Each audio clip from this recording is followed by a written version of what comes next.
Olha, o programa de hoje está muito especial. A gente vai receber uma psiquiatra, onde a gente vai estar falando de um tema aí muito importante. É o mal do século, gente, depressão. É um assunto muito importante para a família toda. Então fica ligadinho que daqui a pouquinho a gente vai receber então a doutora Stella Klieger, ela que é psiquiatra aqui em Guarapuava e vai estar aí batendo um papo bem importante conosco. Iniciando aqui o nosso quadro de entrevistas, já me encontro com a doutora Stella Klieger. Boa noite, doutora. Boa noite, obrigada pelo convite. É um prazer recebê-la. Ela que é psiquiatra aqui em Guarapuava, formada em medicina pela Universidade Federal de Pelotas em 1990, residência em psiquiatria pela mesma universidade. Ela é titulada especialista em psiquiatria, especialidade também em psicoterapia. E é um prazer recebê-la aqui, a doutora Stella, Obrigada. Muito querida aqui em Guarapuava. E a gente vai estar abordando aí um tema muito importante. Como eu já havia falado na abertura do programa aí, muitos especialistas, muitos estudiosos, né, falam aí que é o mal do século, né, depressão. Então, olha, um programa para a família inteira hoje, um assunto muito importante que a doutora Stella vai estar esclarecendo aqui pra gente. Então, minha querida, começando a nossa entrevista aqui, mais uma vez um prazer imenso a gente estar falando sobre um assunto assim tão importante, né, doutora Stella? É um assunto bastante atual. Os sofrimentos emocionais, não é? As pessoas estão sempre buscando uma justificativa, uma explicação para as suas dificuldades. A procura dos pacientes no consultório sempre trazem a queixa de depressão. E muitas vezes tem que investigar essa causa, saber de onde que vem, né? E tudo isso a gente vai estar então falando aí no programa de hoje. Mas, doutora Stella, o que é a depressão, né? E quais os tipos mais frequentes aí dessa doença? Isso. A depressão, ao contrário do que muitas pessoas pensam, é uma doença orgânica, né? Há um preconceito muito grande pela ideia de que a depressão é só um sintoma emocional e não uma patologia, não é?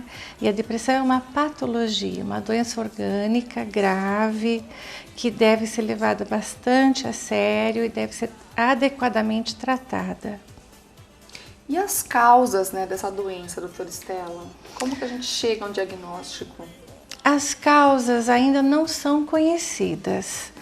Há uma série de hipóteses, apenas hipóteses, algumas teorias que tentam explicar a depressão, mas ainda não o suficiente para poder se fazer uma prevenção da depressão. Então, temos a hipótese das alterações dos neurotransmissores, que é a mais comum, a mais frequente. Algumas causas orgânicas, patologias orgânicas, também levam à depressão.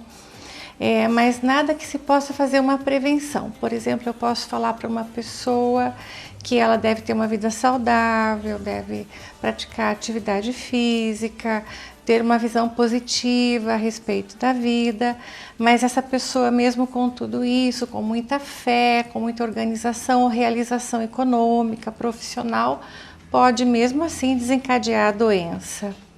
Que coisa, né? Realmente. É uma coisa que não tem explicação. Ainda né? não tem uma explicação. Pode acontecer com qualquer um. E tem algum diagnóstico, né, se são jovens, crianças, idosos que têm mais tolerância aí à doença? A doença, a depressão, ela é uma doença da fase adulta. Geralmente são adultos que sofrem de depressão, mas pode acometer também adolescentes, crianças também, raramente crianças na primeira fase, nos primeiros anos de vida. Qualquer pessoa então pode ter depressão? Sem exceção. Qualquer pessoa, mesmo muito saudável, mesmo muito bem sucedida, pode num dia estar bem e no outro dia começar a se sentir mal. E é uma doença que raramente é compreendida pelas outras pessoas. É muito difícil explicar o sofrimento emocional. Então, só sabe o que é depressão quem passou pela depressão ou familiares de quem teve depressão. Eu ia questionar isso aqui no decorrer da nossa entrevista, mas pegando a deixa da doutora Estela, a gente sabe que existe muito preconceito, né, na sociedade em relação a essa doença. Né, o que leva uma pessoa a ver a outra aí com outros olhos? Porque o que acontece, né, no ser humano quando ele desencadeia essa doença? Né? É fobia social? O que leva assim a pessoa a adoecer realmente assim, né, perante a sociedade? Então, veja, não se pode enquadrar numa causa ou noutra, porque o ser humano ele é muito diferente um do outro, não é?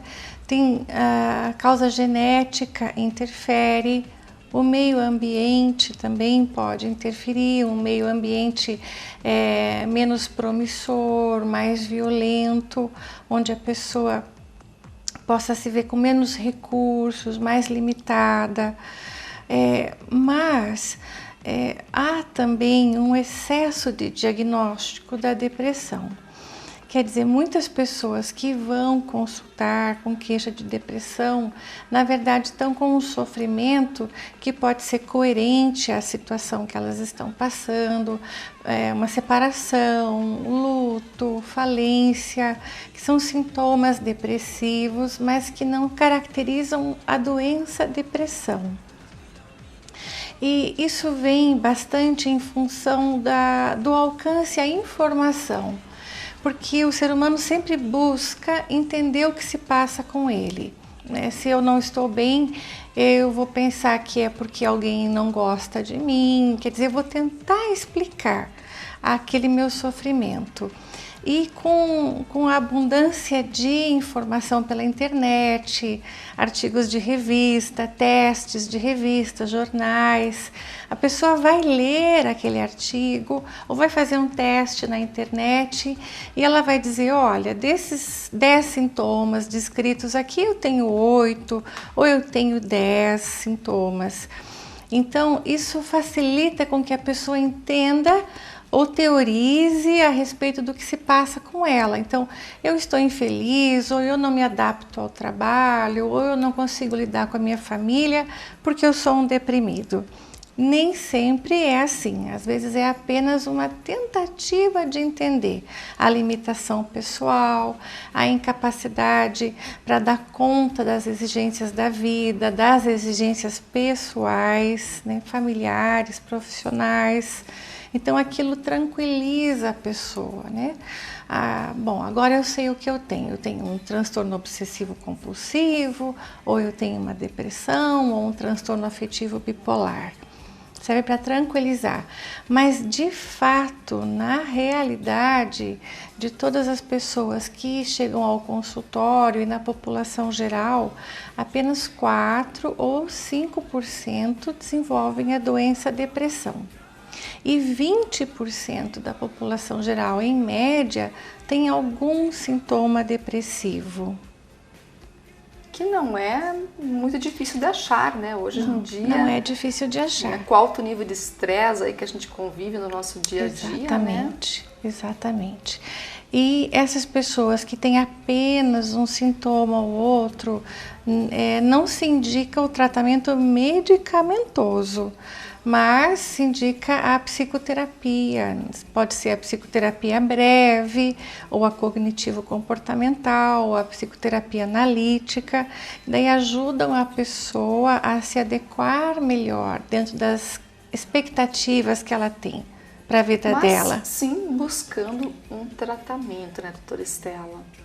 Né, qual que é a importância? Quem que pode diagnosticar hoje, né, uma doença aí, né, tão grave quanto a depressão, né? E qual aí os riscos das pessoas estarem buscando a automedicação ou a autoavaliação aí online, né? Porque hoje a informação da internet, o tio Google aí parece que resolve todos os nossos problemas. Isso. E não é bem assim, né? Isso. A internet não diagnostica nenhuma patologia. Ela pode até aproximar bastante o paciente de uma patologia, eventualmente isso acontece, mas ela apenas norteia ou confunde ou sugestiona a pessoa aquele diagnóstico. Então, quem faz o diagnóstico em qualquer área da medicina é o profissional habilitado para isso, é o psiquiatra, ou eventualmente quando o clínico trabalha muito com a área emocional, ele também está habilitado. O neurologista também muitas vezes acompanha bastante o paciente psiquiátrico, ele também sabe diferenciar o que é uma queixa depressiva do que é a doença depressiva. É preciso tomar esse cuidado, porque a medicação inadequada ou a automedicação, principalmente quando o paciente usa outros medicamentos, né? Paciente pneumopata, paciente hipertenso, paciente que faz tratamento para problemas como artrite reumatoide, sempre vai ter uma associação medicamentosa que pode prejudicar o paciente. Então, é preciso ter esse cuidado. Maravilha. Olha só, como é tratada a depressão, né? É só com medicamentos? Ou gostaria que você esclarecesse aí os outros tipos de tratamento aí que a gente tem para essa doença, né? Além do medicamento. Então, o medicamento vem melhorando muito nos últimos tempos.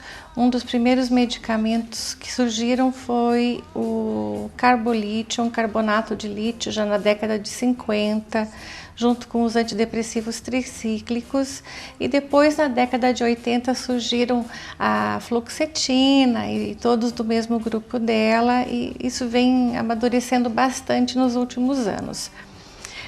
Fora a medicação, também se tem um método usado para depressões graves, geralmente com grave risco de suicídio ou com psicose, que é o eletrochoque. Geralmente assusta a pessoa, o termo eletrochoque, o termo correto é eletroconvulsoterapia. Então, ainda é o tratamento mais eficaz. Como que funciona, doutora? Esse tratamento, o eletrochoque desencadeia uma crise convulsiva, por isso eletroconvulsoterapia. E a crise convulsiva provoca uma alteração elétrica no cérebro que promove uma absorção melhor da medicação. Essa é uma das teorias, também não se tem um conhecimento completo a respeito, mas é mais eficiente em questão de tempo e de gravidade. A gente possui esse tratamento aqui em Guarapuava? Em Guarapuava, não. Quando eu cheguei aqui, em 93, o Hospital Santa Teresa dispunha de um aparelho que tinha sido usado. Nós tentamos usar algumas vezes, não em depressão, mas em esquizofrenia, e depois abandonamos o método, porque ele é bastante trabalhoso, precisa ser feito em centro cirúrgico, então precisa ter toda uma equipe disponível para isso. E o paciente, ele sofre, ele sente dores? Não, o paciente não sente dor e ele tem uma amnésia lacunar do período da execução da eletroconvulsoterapia. Então ele não lembra e não sente dor. Ele vai sentir o desconforto da crise convulsiva, como outras pessoas sentem após uma crise convulsiva generalizada, que pode ter dor muscular, um dolorimento, uma dor de cabeça eventualmente. Outros tratamentos, além da psicoterapia e do eletrochoque, é a acupuntura, né, que é bastante utilizada, e florais, para quem trabalha com florais também é indicado. Todas as terapias alternativas são úteis desde que proporcionem uma melhora para o paciente, né? O melhor tratamento é aquele que auxilia o paciente. Maravilha! Doutora Estela, qual que é a importância? Eu acho que é muito importante a gente falar isso, gente. Porque a família é a base, sempre foi a base de tudo. Né? Qual que é a importância do papel da família para o paciente em estado de depressão? A família geralmente sofre muito com um paciente em depressão. Há o receio do suicídio, do risco de suicídio, há uma queda importante na qualidade de vida do paciente em todos os níveis e geralmente pela angústia que a família tem em ver o paciente melhorando mais rapidamente, o que às vezes é um tratamento com evolução bastante demorada, a família acaba pressionando um pouco o paciente no sentido de sair para caminhar, levantar para tomar banho, se alimentar melhor, fazer um esforço, faça um esforço para trabalhar, faça um esforço para se comunicar. Isso geralmente é sentido pelo paciente como uma cobrança, uma reprovação, porque realmente na depressão não há energia para fazer essas atividades que são básicas do dia a dia. Então, é preciso sempre orientar e tranquilizar a família, não é? Porque o suporte da família vai vir aí com a compreensão, com o apoio, os cuidados com a medicação, cuidados em levar o paciente para fazer exames quando está indicado isto, cuidados com as necessidades básicas diárias do paciente e muita paciência também, né? Muito cuidado também quando é um paciente com risco de suicídio. É preciso a família estar bastante atenta. Esse paciente que já chegou a esse nível, não sei se existe níveis na depressão, assim, existem. Do agudo, do leve para o agudo. Isso. Mas o paciente que já está num nível grave, onde ele já está dando sinais aí de suicídio, né? Que nível seria esse, doutora Estela? Então, seria um nível, a depressão ela pode ser leve, moderada e grave, e a depressão grave ela pode ser com psicose ou sem psicose.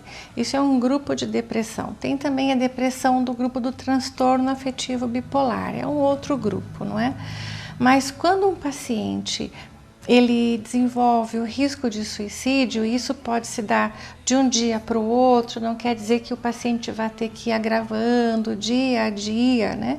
O próprio paciente pode não se dar conta que tem um desejo de morrer. Na verdade, ele não tem um desejo de morrer, ele tem um desejo de acabar com o sofrimento.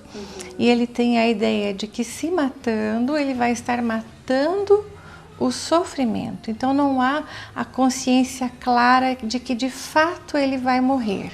Por isso que a pessoa se mata, ela não se dá conta que está morrendo. Então há uma medicação que auxilia muito quando há o risco de suicídio, que é o carbonato de lítio. É uma medicação que diminui o risco de suicídio em 7 a 8%, é importante o uso deste. Quando há uma resistência maior em tomar medicação ou na melhora, a sedação pode aliviar até que o medicamento comece a fazer efeito. O internamento muitas vezes se faz necessário para proteger o paciente e a própria família, que às vezes não vai dar conta de cuidar do paciente 24 horas por dia. Olha, para a gente finalizar, a entrevista está maravilhosa, está muito esclarecedora, doutora Estela, mas a gente está com o tempo curto, infelizmente. Para finalizar aqui a nossa entrevista, eu gostaria que você desse aí algumas sugestões aí para quem está assistindo, né, de que de repente pode ter alguma pessoa aí, algum telespectador, com certeza, né, com algum indício aí da doença, com alguns sintomas da doença, né, o que essa pessoa deve fazer e o que a família também deve buscar aí para auxiliar essa pessoa? O ideal é deixar o preconceito de lado, não é? saber que depressão é uma doença, que tem profissional habilitado, capacitado para auxiliar o paciente, não aguardar, que geralmente o próprio paciente às vezes aguarda, esperando que vá passar, que vá melhorar, que seja apenas uma crise passageira. Quer dizer, se essa melhora não acontece, não deve postergar a procura do tratamento, deve procurar o mais breve possível. E evitar a automedicação. E evitar a automedicação. Então tá joia. Foi muito bacana. Muito obrigada, doutora Obrigada, Estela. eu que agradeço. É muito bom a gente poder contar contigo, né, aqui em Guarapuava, uma excelente psiquiatra. Obrigada.